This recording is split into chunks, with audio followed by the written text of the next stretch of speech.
کر دین سیکھنے سکھانے کا موقع عطا فرمایا۔ دعا ہے اللہ رب العزت ہم سب کی حاضری اپنی پاک بارگاہ میں قبول فرمائے، اور نگینہ سوشل ویلفیئر سوسائٹی انجمن اشاعت دین اسلام اللہ تعالیٰ انہیں مزید ترقی عطا فرمائے۔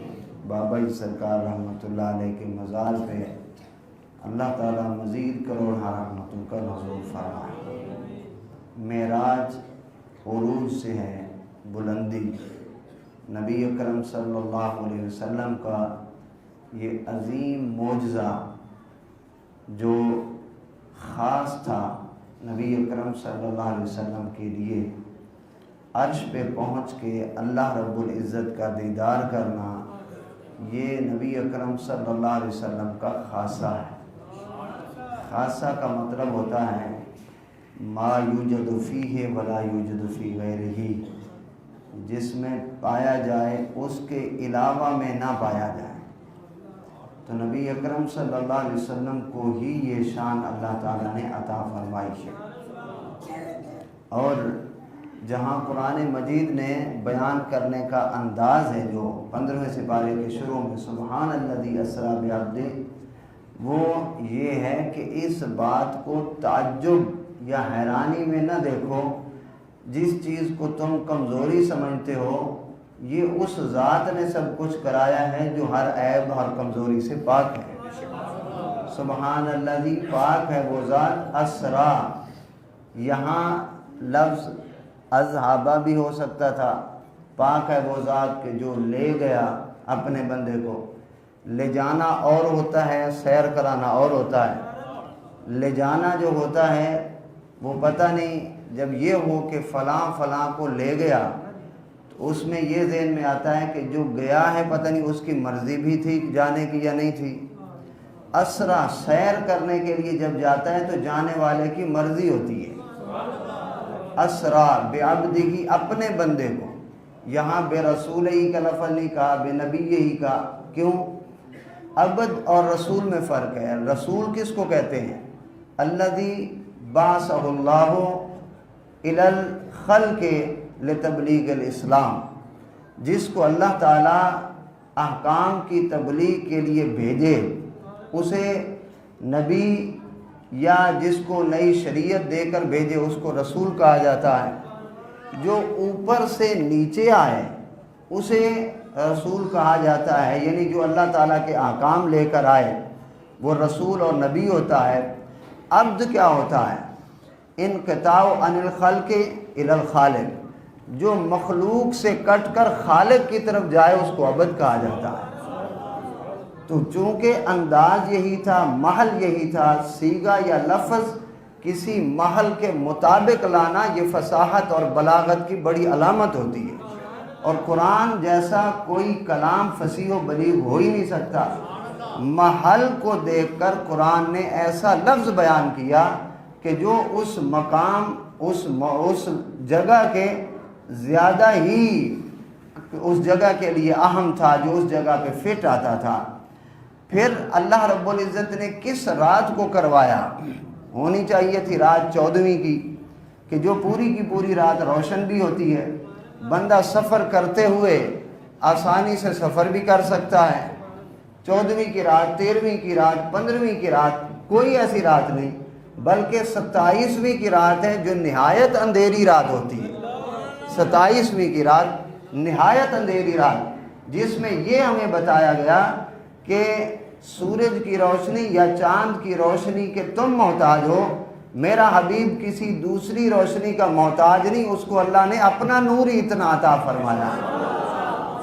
اس نور میں، اس روشنی میں نبی اکرم صلی اللہ علیہ وسلم تشریف لے گئے، اور جب بندہ اتنی تیزی سے گزر رہا ہو، دیکھیں نبی اکرم صلی اللہ علیہ وسلم فرماتے ہیں براق لایا گیا، جس براق کی رفتار اتنی تھی کہ جہاں کسی کی نگاہ کی انتہا ہوتی ہے وہاں تک اس کا پہلا قدم پڑتا تھا۔ اتنا قدم، اتنی رفتار، اگر اتنی رفتار سے کوئی بندہ گزر رہا ہو تو کیا وہ کسی چیز کا معائنہ کر سکتا ہے؟ اگر کوئی اس روڈ سے اتنی تیزی سے گزرے تو کیا وہ اس مسجد کے میناروں کو، اس کے اوپر بنے ہوئے جو ڈیزائن ہیں ان کو اتنی آسانی سے دیکھ سکے گا جو اتنی تیزی سے گزرے؟ لیکن نبی کریم صلی اللہ علیہ وسلم کی نگاہوں پر قربان جائیں، آپ براق پہ اتنی تیز براق کہ جہاں نگاہ کی انتہا ہے وہاں اس کا پہلا قدم پڑتا ہے، حضور جہاں سے گزر رہے ہیں وہاں پہ قبر میں کھڑی ہوئی شخصیت کو پہچان بھی رہے ہیں، اور پہچاننے کے بعد یہ بھی بتا رہے ہیں کہ وہ اپنی قبر میں موسیٰ علیہ السلام کر کیا رہے ہیں۔ اس کا مطلب کہ اللہ رب العزت نے نبی اکرم صلی اللہ علیہ وسلم کو جو وہ اوصاف عطا فرمائے جو عام جو حواس خمسہ ہوتے ہیں، عام انسانوں میں بھی ہوتے ہیں، نبی اکرم صلی اللہ علیہ وسلم کی وہ حصے بھی اللہ رب العزت نے اپنی عنایت سے زیادہ قوی عطا فرمائی ہے، یعنی عام انسانوں سے ہٹ کے۔ پھر آقا علیہ الصلوۃ والسلام، اب دیکھیں اس میں ایک نقطہ یہ بھی ہے، نبی اکرم صلی اللہ علیہ وسلم کا سفر معراج شروع کہاں سے ہوا ہے؟ مکہ، آپ اس وقت مکہ شریف میں تھے، مکہ سے آپ کا سفر شروع ہوتا ہے، پھر وہاں جا کے یہ زمینی سفر ہے، براق کا سفر، مسجد اقصیٰ پہنچے، مسجد اقصیٰ سے پھر اوپر نبی اکرم صلی اللہ علیہ وسلم تشریف لے گئے۔ اب یہاں سے سفر کر کے مسجد اقصیٰ جا کے پھر اوپر جانے کی ضرورت کیا تھی؟ وہاں 2 رکعت نماز پڑھانی تھی نا مسجد اقصیٰ میں، تو وہ 2 رکعت نماز مسجد اقصیٰ میں جو پڑھی گئی وہاں ایک نماز کا 25,000 نمازوں کے برابر ثواب ہے مسجد اقصیٰ میں۔ اور اگر یہاں پر نبی اکرم صلی اللہ علیہ وسلم مسجد حرام جو مکہ میں ہے جہاں سے حضور گئے تھے، یہیں پہ اگر وہ جماعت کرواتے تو 1,00,000 نماز کا ثواب ہے، تو وہ نماز وہ جماعت یہاں پر ہی ہو جاتی، پھر یہاں سے ہی اوپر حضور صلی اللہ علیہ وسلم تشریف لے جاتے۔ یہاں سے کیوں گئے؟ مسجد اقصیٰ میں جا کر کیوں کروائی جماعت؟ اس میں دیکھیں ایک مسئلہ ہے، مسئلہ یہ کہ جو کوئی مسجد ہو، مسجد کا جو موجودہ امام ہو، معین امام ہو جو مسجد کا، پیچھے سے کوئی بھی آ جائے اس کا حق شریعت اس کو پہلے دیتی ہے کہ وہ نماز پڑھائے، اسے حق ہے۔ مثلا ایک امام یہاں پہ معین ہے، اب باہر سے کوئی شخصیت بھی آ جائے، اگر یہ امام کہہ دیں انہیں عزت دینے کے لیے کہ آپ پڑھائیں پھر تو وہ پڑھائیں، ورنہ شرعاً انہی کا ہی حق ہے۔ آپ کو پتہ ہوگا بابائی سرکار رحمۃ اللہ علیہ جس مسجد میں بھی جاتے تھے وہاں کے موجودہ امام کو فرماتے کہ تم ہی نماز پڑھاؤ۔ کیوں؟ اس کی وجہ یہ ہوتی ہے کہ اگر ہر آنے والا اس امام کو پیچھے کر دے تو مقتدی کہیں گے کہ ہمارا امام تو ماشاءاللہ اتنی کوئی اہمیت والا نہیں ہے کہ ہر آنے والا جو ہے وہ اس کو پیچھے کر دیتا ہے۔ ایک اگر کوئی بڑی شخصیت آ کے اس کے پیچھے نماز پڑھے تو اس کی حوصلہ افزائی بھی ہوتی ہے اور مقتدیوں میں اس کی عزت بھی بڑھتی ہے، تو موجودہ امام کی عزت ہوتی ہے۔ تو یہاں علماء نے لکھا کہ اگر نبی اکرم صلی اللہ علیہ وسلم یہاں مکہ میں ہی امامت فرماتے تو یہ کہا جاتا کہ یہ ویسے سارے انبیاء کے امام نہیں تھے، لیکن چونکہ اس مسجد کے مقامی تھے، یہاں کے رہنے والے تھے، ان کی یہاں کی رہائش کی وجہ سے انہیں یہاں پر امام بنایا گیا ہے۔ فرمایا نہیں، آپ حبیب یہاں سے تشریف لے آئیں، مسجد اقصیٰ میں آئیں، وہاں پہ آ کے جماعت کروائیں تاکہ یہ واضح ہو جائے کہ علاقے کی مقامی امام ہونے کی حیثیت سے آپ امام نہیں بنے، بلکہ امامت کا تاج ہی ازل سے اللہ تعالیٰ نے اپنے حبیب کے سر پر ہی رکھا ہے۔ اس لیے آپ صلی اللہ علیہ وسلم کا سفر معراج جو ہے وہ یہاں مکہ المکرمہ سے ڈائریکٹ شروع نہیں ہوا، بلکہ معراج کا روٹ کیا تھا؟ معراج کا روٹ یہ ہے، یہاں مکہ المکرمہ سے پھر آگے مدینہ المنورہ، مدینہ المنورہ سے آگے کوہ طور جہاں موسیٰ علیہ السلام کلام فرمایا کرتے تھے، اس سے آگے پھر گئے مدین سے گزر کر پھر فلسطین، اور وہیں جا کر نبی اکرم صلی اللہ علیہ وسلم نے مسجد اقصیٰ میں 2 رکعت نماز کی جماعت کروائی ہے۔ آقا علیہ السلام کے معراج کے لیے اللہ رب العزت نے جبریل علیہ السلام سے فرمایا انزل الی دار الدنیا، اے جبریل دنیا کی طرف اتر جاؤ اور بنو ہاشم کے قبیلے میں جاؤ۔ پہنچ گئے، نبی اکرم صلی اللہ علیہ وسلم کو جگایا، جگانے کے بعد یہاں مکہ المکرمہ میں بیت اللہ شریف کے ساتھ جو حتیم ہے، حتیم جس طرح بیت اللہ کا ایک کمرہ ہے 4 کونوں کا، اسی کے ایک سائیڈ پہ، یعنی ایک سائیڈ پہ ہے یہ حجر اسود اور دوسری سائیڈ پہ تھوڑا سا اس طرح کا ایریا ہے جس کو اوپر سے چھتا ہوا نہیں ہے، نیچے سے دیوار چھوٹی چھوٹی کی ہوئی ہے، جو حتیم کا وہ ہے حلقہ دائرہ۔ نبی اکرم صلی اللہ علیہ وسلم نے فرمایا یہ بھی بیت اللہ میں ہی شامل ہے، اگر لوگ نئے نئے مسلمان نہ ہوئے ہوتے تو میں اس کو بھی ساتھ ہی چھت دیتا۔ آپ صلی اللہ علیہ وسلم نے اس کو نہیں چھتا تو اس کے بعد بھی چھتا نہیں گیا، لیکن یہ گویا کہ بیت اللہ کا ہی حصہ ہے۔ آپ فرماتے ہیں مجھے وہیں پر لٹایا گیا اور لٹانے کے بعد یہاں سے لے کر یہاں تک میرے سینے کو چیر دیا گیا اور میرے دل مبارک کو نکال لیا۔ جبریل علیہ السلام نے اسے علم و حکمت کے پانی میں اس کو دھویا اور وہ دل میرا جبریل علیہ السلام کے ہاتھ میں تھا، مجھ پر کوئی بے ہوشی طاری نہیں ہوئی، میں اپنے دل کی طرف دیکھ بھی رہا تھا اور مسکرا بھی رہا تھا، اور خون کا کوئی ایک قطرہ بھی وہاں سے نہیں نکلا۔ ہم کہتے ہیں اگر کوئی کہے کہ طائف میں نبی اکرم صلی اللہ علیہ وسلم کو پتھر لگے اور وہاں پر خون بہا، اور یہ خون کا بہنا اگر بشریت کی علامت ہے تو آج پھر معراج کی رات دیکھیں، دل مبارک نکال لیا گیا ہے، خون کا قطرہ نہیں نکلا، تو یہ پھر نورانیت کی علامت بنتی ہے کہ نہیں بنتی؟ نورانیت کی دلیل بنتی ہے کہ نہیں بنتی؟ اب وہاں پر نبی اکرم صلی اللہ علیہ وسلم کے دل مبارک کو اسی طرح دھونے کے بعد پھر انہوں نے آپ صلی اللہ علیہ وسلم کے سینہ مبارک کو رکھا سینہ مبارک کے اندر، اور اس طرح سے اشارے کے ساتھ اس سینہ مبارک کو بند کر دیا۔ آقا علیہ الصلوۃ والسلام فرماتے ہیں میں جب وہاں پہ آیا تو میں نے دیکھا کہ فرشتوں کی تمام بڑے معزز فرشتے، جبریل علیہ السلام، عزرائیل علیہ السلام اور حضرت اسرافیل علیہ السلام، میکائیل علیہ السلام، بڑے بڑے فرشتے، ہر ایک کے ساتھ 70 ہزار فرشتوں کی جماعت ہے جو میرے استقبال کے لیے وہاں پہ کھڑے ہوئے ہیں۔ جبریل علیہ السلام نے ایک تھال، ایک ٹرے آگے کیا اور میرے لیے پانی لائے، جو کوثر کا پانی لے کر آئے تھے۔ انہوں نے میرا وضو کرانا شروع کیا اور نیچے سے ایک ٹرے اور ایک تھال جو تھا وہ نیچے کر لیا تاکہ پانی اس کے اندر ہی آتا جائے۔ آپ فرماتے ہیں کہ اس تھال، اس ٹرے کے چاروں کونوں سے وہ نور نکل رہا تھا جو آسمان تک پورے ماحول کو منور کر رہا تھا۔ یہ جو اس ٹرے کے اندر پانی جمع کیا گیا، وہ پانی کہاں گیا، کس لیے جمع کیا گیا؟ آپ صلی اللہ علیہ وسلم کے وضو کا پانی۔ اعلیٰ حضرت فرماتے ہیں بچا جو تلووں کے ان کا دھون، بنا وہ جنت کا رنگ و روغن، جنہوں نے دولہا کی پائی اترن، وہ پھول گلزار نور کے تھے، وہ سرور کشور رسالت جو عرش پر جلوہ گر ہوئے تھے، نئے نرالے طرب کے ساما عرب کے مہمان کے لیے تھے، وہاں فلک پر یہاں زمین میں رچی تھی شادی مچی تھی دھومیں، ادھر سے نفحات اٹھتے آتے ادھر سے انوار اٹھ رہے تھے، تبارک اللہ ہے شان تیری تجھی کو زیبا ہے بے نیازی، کہیں تو وہ جوش لنترانی کہیں تقاضے وصال کے تھے۔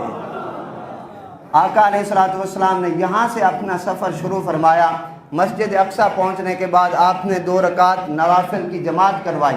یہاں سے جماعت کروانے کے بعد آپ صلی اللہ علیہ وسلم آسمانوں کا سفر کر کے اوپر تشریف لے گئے۔ اعتراض کیا جاتا ہے کہ اوپر جانا کس طرح سے ہے، تو اس کا سادہ سا جواب ہے کہ جہاں سے آدم علیہ السلام آئے تھے وہیں سے حضور تشریف لے گئے، جہاں سے حضرت حوا آئی تھی وہیں سے حضور تشریف لے گئے، جس طرح سے حضرت عیسیٰ علیہ السلام اوپر گئے تھے، ادریس علیہ السلام گئے، وہیں سے نبی کریم صلی اللہ علیہ وسلم آپ اوپر تشریف لے گئے۔ تو آقا علیہ السلام نے یہ سفر فرما کے آپ سدرۃ المنتہا پہ پہنچے۔ جبریل علیہ السلام رک گئے۔ حضور نے فرمایا جبریل تم آگے کیوں نہیں چلتے؟ عرض کی حضور اگر میں اس سے ایک بال بھی آگے بڑھوں لو دنو تو انملتن لہ ترکتو، تو میں جل کے راکھ ہو جاؤں گا، میں اس میں آگے جا ہی نہیں سکتا۔ حضور نے فرمایا جبریل وہ وقت یاد کرو جب میرے جد امجد حضرت ابراہیم علیہ السلام کو نمرود کے چخے میں ڈالا جا رہا تھا، تو تم نے کہا تھا کہ پیارے ابراہیم میں وہاں جاتا ہوں جہاں کوئی نہیں جا سکتا، کوئی حاجت ہو تو تم بتاؤ۔ تم نے میرے جد امجد کو یہ کہا تھا، آج جبریل میں تمہیں کہتا ہوں میں وہاں جا رہا ہوں جہاں تم بھی نہیں جا سکتے، تمہاری کوئی حاجت ہو تو تم بتاؤ۔ جبریل علیہ السلام نے عرض کی یا رسول اللہ میری ایک حاجت ہے، جب آپ کی امت پل صراط سے گزر رہی ہوگی مجھے ان کے پاؤں کے نیچے پر بچھانے کی نوکری مل جائے۔ نبی اکرم صلی اللہ علیہ وسلم نے اس نے آگے سفر فرمایا۔ سدرۃ المنتہا کے اوپر کیا ہے؟ اللہ رب العزت کے جتنے صفاتی نام ہیں، جبار ہے، ستار ہے، غفار ہے، جتنے نام ہیں ہر ایک نام کا ایک محل ہے۔ آقا علیہ الصلوۃ والسلام فرماتے ہیں ان محلات سے میں گزرتا گیا، آگے کوئی سواری نہیں جس کو یہ تاب ہو کہ کوئی جا سکے۔ نبی اکرم صلی اللہ علیہ وسلم اپنی نورانیت کی پرواز سے اوپر تشریف لے کے جا رہے ہیں۔ آپ فرماتے ہیں کہ اللہ تعالیٰ کے ناموں کے محلوں سے میں گزرتا گیا۔ اذا مررت بالرحیم کان رحیما، جب میں اللہ کے رحیم کی صفت کے محل سے گزرا تو اللہ تعالیٰ نے اپنے رحیم کی تجلیات مجھ پر ڈالی، مجھے بھی رحیم بنا دیا۔ ایک ایک صفت کا رنگ چڑھتا گیا، اللہ تعالیٰ کے صفات انوار کا رنگ جب مجھ پر چڑھا، پھر وہاں سے گزرتے ہوئے میں اللہ تعالیٰ کے عرش پر پہنچا۔ جب عرش پر پہنچا تو اللہ رب العزت نے ارشاد فرمایا، اے حبیب وہاں طائف میں میرے لیے جو تم نے پتھر کھائے وہ مجھے یاد ہیں، وہ میں نے سارے غم بھلانے کے لیے تو تمہیں یہاں پر بلایا ہے، میں اتنا بڑا قدردان ہوں۔ اے حبیب اب تم ٹھہرو، کف یا محمد فإن ربک یصلی علیک، تم ٹھہرو، اب تمہارا رب آگے بڑھ کے تمہارا استقبال فرماتا ہے۔ قرآن مجید ارشاد فرماتا ہے ثم دنا فتدلی، ادھر سے یہ جلوہ آگے بڑھا، ادھر سے یہ جلوہ آگے بڑھا، فکان قاب قوسین، صرف 2 کمانوں کا فاصلہ رہ گیا، او ادنا یا اس سے بھی کم فاصلہ رہ گیا۔ سارے فاصلے ختم کر کے اور سارے حجابات اٹھا کے اللہ رب العزت نے اپنے حبیب کو اپنا دیدار عطا فرما دیا۔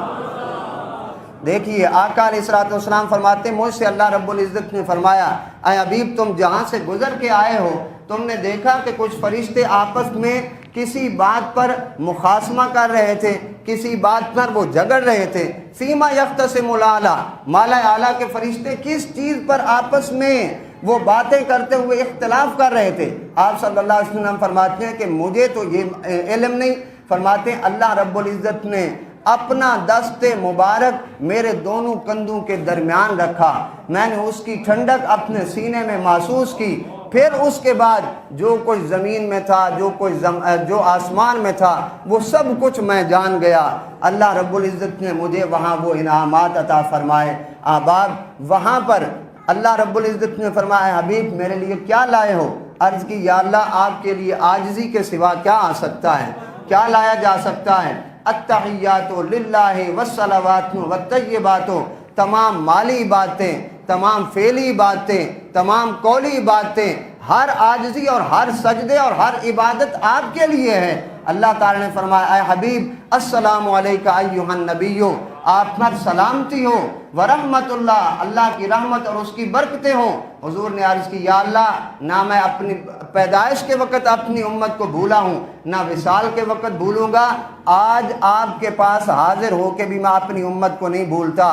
صرف مجھ پر سلام نہ ہو، السلام علینا، میری ساری امت پر سلامتی فرما دے، وعلی عباد اللہ الصالحین، اپنے سارے بندوں پر اپنی رحمت فرما دے۔ نبی اکرم صلی اللہ علیہ وسلم نے اللہ رب العزت کے ساتھ جو مکالمہ فرمایا اس کا ایک حصہ ہماری معراج کے لیے ہماری نمازوں کے اندر بھی رکھ دیا گیا ہے، اور جب ہم سجدہ کریں یا قعدہ میں بیٹھ کر التحیات پڑھیں یوں سمجھیں کہ میں اللہ کی بارگاہ میں معراج کے لیے حاضر ہوں۔ اللہ تعالی ہمیں معراج کا حصہ نماز کا ملا ہے، اللہ تعالیٰ وہ ہمیشہ کرتے رہنے کی توفیق عطا فرمائے۔ وآخر دعوانا ان الحمد للہ رب العالمین۔